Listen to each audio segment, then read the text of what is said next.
جی ایک دفعہ پھر خوش آمدید کہتے ہیں آپ کو، اور جیسا کہ بریک پہ جانے سے پہلے میں نے آپ سے کہا کہ جو ہمارا آج کا ٹاپک ہے وہ ہے اسلام میں خواتین کا کردار. اور جب ہم اسلامک ہسٹری اٹھا کر دیکھتے ہیں تو ہمیں بہت ساری ایسی انسپریشنل خواتین دکھائی دیتی ہیں جنہوں نے اپنی اپنی کیپیسٹی کے اندر بہت کام کیا اور بہت امپاورڈ خواتین تھیں. جیسے کہ میں نے پہلے کہا، چاہے وہ سوچ کی بات ہو، چاہے وہ کوئی عمل کی بات ہو، چاہے اپنا حق لینے کی بات ہو. چند ایک نام جو میں یہاں پر آپ کے سامنے ضرور شیئر کرنا چاہوں گی ان عظیم خواتین کے، جو یا تو انبیاء کی بیگمات تھیں یا پھر آئمہ معصومین سے ان کا تعلق کسی نہ کسی طریقے سے تھا. خواتین و حضرات، سب سے پہلے میں نام لینا چاہوں گی اس خاتون کا جو کہ سب سے پہلی خاتون تھی اس دنیا کے اندر، اماں حوا. حضرت آدم اماں حوا کے حوالے سے ہم ظاہرہ ہسٹری جانتے ہیں اور جو ان کا کردار تھا وہ بھی ہم جانتے ہیں. اس کے علاوہ حضرت ابراہیم کے ساتھ جو شانہ بشانہ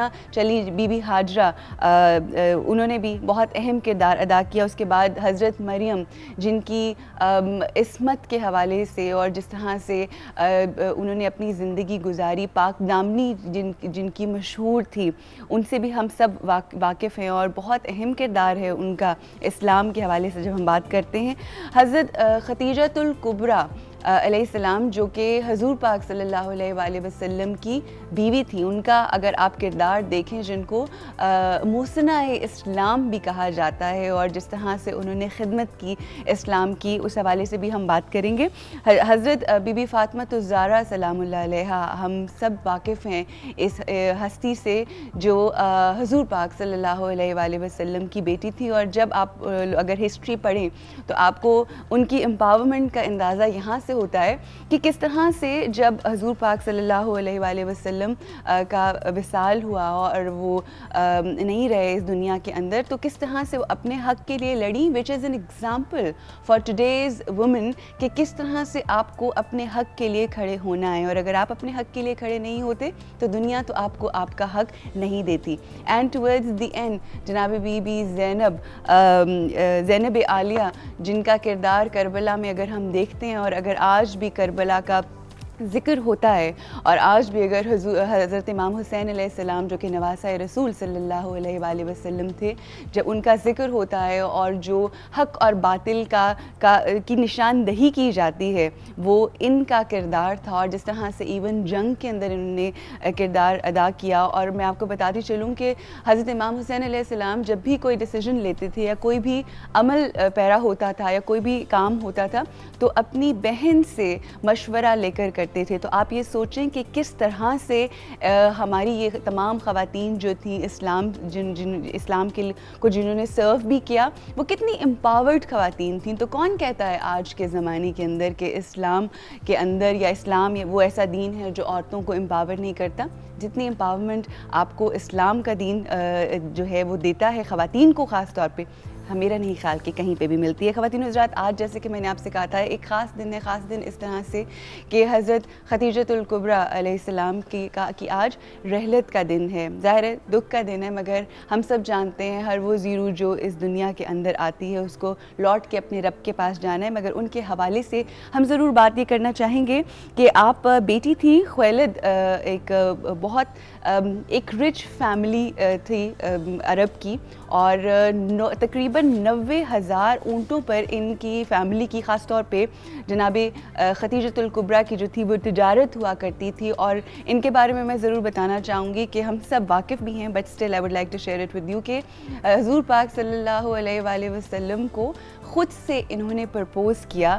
اور آپ یہ سوچیں کہ یہ میں آج کی بات نہیں کر رہی، 1400 سال پرانی بات کر رہی ہوں. اور آپ یہ سوچیں کہ کس طرح سے اس زمانے کے اندر انہوں نے پرپوز کیا. اور کچھ روایات میں آتا ہے کہ انہوں نے اپنے چچا کے تھرو، کچھ جگہ پہ لکھا ہے کہ بہن کے یا سہیلی کے تھرو انہوں نے پرپوز کیا. اور اس کے بعد یہ سب مطلب ان کی شادی ہوئی. اور جو کردار ان کا تھا اسلام دین کے لیے، یہ اول وہ خاتون تھیں، وہ سب سے پہلی خاتون تھیں کہ جنہوں نے اسلام قبول کیا، نبوت اور رسالت کا اقرار کیا. اور جس طرح طرح سے انہوں نے دین کی خدمت کی وہ اپنی مثال آپ ملتی ہے۔ یہ تمام ذکر کرنے کا مقصد یہ ہے کہ ہماری بیٹیوں کو، ہمارے بچوں کو ان ہستیوں کے بارے میں پتہ ہونا چاہیے، کیونکہ ان کی زندگی کی جو مثالیں ہیں اور جو سیرت پاک ہے جب ہم پڑھتے ہیں تو پھر ہمیں پتہ چلتا ہے کہ ہمیں کس طرح سے اپنی زندگی گزارنی ہے۔ ہم نارملی کرتے کیا ہیں کہ ہم آج کل کے جو انسپریشنل لوگ ہوتے ہیں بس ان کو دیکھتے ہیں اور ویسا بننے کی کوشش کرتے ہیں، بلکہ I just want to say here, these are the true people, these are the heroes جن کو ہمیں فالو کرنا ہے۔ ان کی شخصیت کے حوالے سے حضور پاک صلی اللہ علیہ وآلہ وسلم کی ایک حدیث بھی ہے۔ آپ نے فرمایا کہ خدا نے مجھے خدیجہ جیسی بہترین بیوی عطا کی، وہ اس وقت مجھ پر ایمان لائیں جب تمام لوگ میرے منکر تھے، اس وقت انہوں نے میری رسالت کی تصدیق کی جب سب مجھے جھٹلا رہے تھے، اس وقت انہوں نے مجھے مال و زر سے سہارا دیا جب سب مجھے محروم کر رہے تھے۔ تو آپ یہ سوچیں کہ جس ہستی کا ذکر حضور پاک صلی اللہ علیہ وآلہ وسلم اتنی خوبصورتی سے کرتے ہیں اور ان کی تعریف بیان کرتے ہیں تو ان کی عظمت اور ان کی فضیلت کیا ہوگی۔ یہ پورا ذکر کرنے کا مقصد یہ تھا کہ ہم سمجھیں کہ عورت کا کیا کردار ہے اور کس طرح سے عورت کو چلنا ہے اس دنیا کے اندر بہت ڈگنیٹی کے ساتھ اور بہت اچھے طریقے سے ان ہستیوں کو فالو کرتے ہوئے۔ خواتین حضرات، یہ سلسلہ گفتگو کا جاری رہے گا، آپ ہمیں کال بھی کر سکتے ہیں، SMS بھی کر سکتے ہیں اور ضرور شامل ہوئیے ہمارے اس ٹاپک کے حوالے سے بھی ہمارے پروگرام میں۔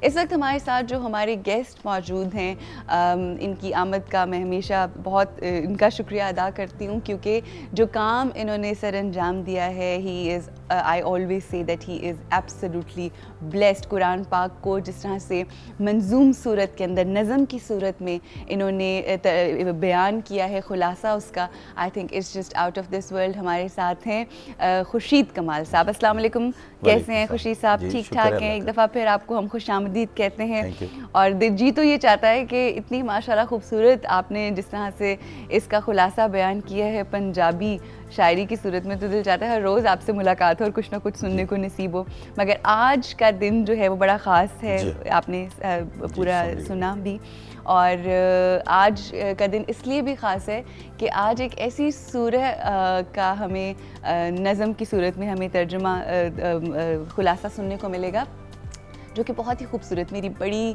فیورٹ ہے سورہ، جو کہ ہے سورہ رحمان۔ سورہ رحمان کے حوالے سے سر میں تھوڑا اس سے پہلے کہ آپ ہمیں بیان کریں خلاصہ اس کا نظم کی صورت میں، تھوڑا سا اس کی اہمیت کے حوالے سے آپ ہی ہمیں بتائیے۔ یہ اس کی اہمیت تو سبھی کو معلوم ہے، اس میں جو پروردگار نے بیان کیا، پہلی بات تو یہ ہے کہ یہ سورہ کا آغاز ہی رحمان کے نام سے ہوتا ہے۔ بے شک اللہ پاک نے اس سورہ پہ اپنے نام سے شروع کی ہے، بالکل الرحمن علم القرآن خلق الانسان، تو رحمان نے قرآن پڑھا کر انسان کو پیدا کیا۔ بالکل اب یہ یہاں سے شروع ہوتی ہے، سب سے پہلے تو اس میں اللہ پاک نے اپنی نعمتوں کا ذکر کیا، بالکل صحیح، کہ میں نے تمہارے لیے کیا کیا، اینڈ تک وہی چل رہا ہے۔ اس میں جو منکرین ہیں ان کو سمجھانے کی کوشش کی ہے اور ان کی سزائیں ان کے اس غلطی سے یا وہ منکر ہونے سے پہلے ان کو بتا دی گئی ہیں کہ اگر یہ کرو گے تو یہ انجام ہوگا، اور اگر اچھے کام کرو گے تو اس کا یہ انجام ہوگا۔ بالکل صحیح، یہ ساری باتیں اس میں موجود ہیں۔ اور ایک چیز جو میں جب بھی سورہ رحمان پڑھتی ہوں مجھے بڑی خاص لگتی ہے کہ خاص طور پہ اس میں صرف اور صرف انسانوں ہی کا نہیں بلکہ وہ تمام نعمتیں، اور ایون سب سے بڑی نعمت قرآن پاک یہ بیان کیا گیا کہ صرف وہ انسانوں کے لیے نہیں بلکہ جنوں کے لیے بھی ہے، جن اور انسان دونوں کے لیے قرآن مجید آیا ہے، اور جہاں پورے کائنات کے لیے رحمت للعالمین بنا کر بھیجا حضور صلی اللہ علیہ وآلہ وسلم کو، وہاں یہ بتا دیا گیا کہ حضور جن اور انسان دونوں کے نبی ہیں۔ بے شک تمام عالموں کے نبی ہیں، اور جیسے سورہ فاتح جو ہے جی جی یہ انسان کے منہ سے کہلوائی پروردگار نے، بالکل صحیح، اسی طرح سورہ جن جو ہے وہ جنات کے منہ سے کہلوائی ہے۔ اچھا جی، پوری سورہ جن جو ہے نا وہ جنات بیان کر رہے ہیں کہ ہم گئے اور ہم نے حضور کا دیدار کیا اور ہم نے ان سے قرآن سنا، اور وہ یہ چیزیں فرما رہے تھے۔ پھر اس کے بعد انہوں نے پورا اپنی سورہ جن جو ہے وہ جن بیان کر رہے ہیں صحیح. تو یہ اس میں یہ تو قرآن پاک کا معجزہ ہے کہ کون سی ایسی چیز ہے جس کا ذکر نہیں ہے قرآن مجید میں, اور کون سی نعمت جو ہے تم اس کو جھٹلاؤ گے اللہ کون پاک سی کی, نعمت کو. یہ پورا اس میں. اچھا, اس سے پہلے کہ ہم آپ سے یہ سنیں اس کی نظم کی صورت میں آپ سے ضرور یہ جاننا چاہوں گی خورشید صاحب کہ پورا قرآن پاک آپ نے ظاہر ہے پڑھا, ترجمے کے ساتھ پڑھا, اور اتنی دفعہ پڑھا ہوگا کہ پھر آپ اس پہ پہنچے ہوں گے کہ آپ نے اس کو ماشاءاللہ نظم کی صورت میں بیان کیا. میں آپ سے پوچھنا یہ چاہتی ہوں کہ جس وقت قرآن پاک انسان پڑھتا ہے اور سمجھ کے پڑھتا ہے تو, اور جو کہ آپ نے بہت دفعہ پڑھا, کیا تبدیلی آپ کو محسوس ہوئی اپنی شخصیت کے اندر پڑھنے کے بعد پہلی دفعہ جب آپ نے قرآن پاک کو ترجمے سے پڑھا؟ کیونکہ یہ سوال پوچھنے کا مقصد اس لیے جو لوگ دیکھ رہے ہیں ان کو بھی میں بتا دوں کہ بہت سے ایسے لوگ ہیں جنہوں نے آج تک پوری زندگی گزار لی مگر شاید آج تک ترجمہ پڑھا ہی نہیں قرآن پاک کا, تو وہ شاید اس کی روحی کو نہیں سمجھ پائے اس طرح سے. تو سر آپ بتائیے. اس میں سب سے پہلے یہ عرض کر دوں کہ قرآن مجید عربی اور عجمی دونوں کے لیے ہے. ٹھیک. جو زبان آپ کو نہیں آتی آپ اپنی زبان میں اپنے لہجے میں, یہ زبان نہیں ہے میں پنجابی بول رہے ہیں یا اردو بول رہا ہوں, یہ زبانیں نہیں ہیں, یہ لہجے ہیں. ٹھیک ہے. ہر 40 میل کے بعد لہجہ بدلتا. ٹھیک ہے. تو آپ جس لہجے میں قرآن مجید اگر آپ کی سمجھ میں آ گیا پڑھ کے تو آپ اپنے لہجے میں دوسروں کو سمجھا دیں تاکہ ان کو سمجھ آ جائے. میں پوچھنا چاہ رہی ہوں کہ آپ کے اندر آپ کو تبدیلی کیا محسوس ہوئی پڑھنے کے بعد؟ پہلے آدمی جو ہے وہ بالکل ایسا سمجھ لیجئے گا جیسے باہر سے آدمی نہا دھو کر اور وضو کر کے اور وہ پاکیزہ اپنے آپ کو سمجھتا ہے. قرآن مجید جو ہے یہ اندر روح کو بھی پاک کرتی ہے, اور جب آپ پڑھ لیتے ہیں سمجھ کے, جب آپ کو سمجھ آنا شروع ہو جاتی تو اندر سے آپ کے اندر ایک چینج آتی ہے, پاکیزگی آتی ہے. دراصل قرآن مجید میں 4 ناموں سے پکارا گیا آدم کو. آدم, انسان, بشر اور بندہ. یہ چاروں مقام علیحدہ علیحدہ ہیں. آدم جو ہے یہ اللہ پاک نے قرآن مجید میں فرمایا کہ ہم نے اس کو جھگڑالو پیدا کیا, جھگڑا کرنے والا, ضدی اور فساد پھیلانے والا. بالکل صحیح. آدم جو ہے وہ فساد پھیلانے والے کو کہتے ہیں. اور جب قرآن پڑھ لیا اس نے, رحمان نے جب قرآن پڑھایا تو وہ انسان بنا. بالکل صحیح. وہ اس کے اندر وہ پیار آ گیا, محبت آ گئی, انس آ گیا, وہ نکل گیا سارا وہ جو تھا خوفناک قسم کا جو تھا وہ اس کا وہ ختم ہوا. اس کے بعد جب وہ بشر کے مقام پر پہنچتا ہے تو اللہ پاک اس کے اندر سے, یہ محنت ہے ساری, کوشش ہے. انسان کو ایک چیز عطا کی, اب کوشش ہے اس کی کہ وہ آگے چلے. جب وہ یہ ساری کوشش کر کے منزلیں طے کر کے وہ بشر کے مقام پر پہنچتا ہے تو پھر حضور صلی اللہ علیہ وسلم ایک ماڈل کے طور پر سامنے آئے. بالکل صحیح. کہ اگر تم بشر بننا چاہتے ہو تو یہ میرے محبوب جیسا بشر بنو. کیا بات ہے. یہ کر کے دکھاؤ. پھر جن لوگوں نے حضور صلی اللہ علیہ وسلم کی پیروی کی اور ان کے نقش قدم پر چلے ان کو اللہ پاک چن لیتا ہے. پھر بالکل صحیح. ان کو اپنا ولی بنا لیتا ہے, بالکل دوست بنا لیتا ہے, وہ بندہ ہو جاتا ہے, عبداللہ ہو جاتا ہے, اللہ کا بندہ ہو جاتا ہے, اللہ کا عبد ہو جاتا ہے. بالکل صحیح. اب وہاں تک پہنچنے کے لیے یہ ساری کوشش ہے, یہ کوشش آپ نے کرنی ہے, اس کا اجر جو ہے وہ پروردگار کے پاس, پروردگار دینے والے. جی یہاں پہ سوری خورشید صاحب رکنا ہے ہمیں بریک کے اوپر, اور بریک سے جب واپس آئیں گے تو گفتگو کو آگے ادھر سے ہی بڑھائیں گے, اور ساتھ آج سورہ رحمان جس کی نظم کی صورت میں آج خورشید صاحب ہمیں بیان کریں گے آفٹر دی بریک.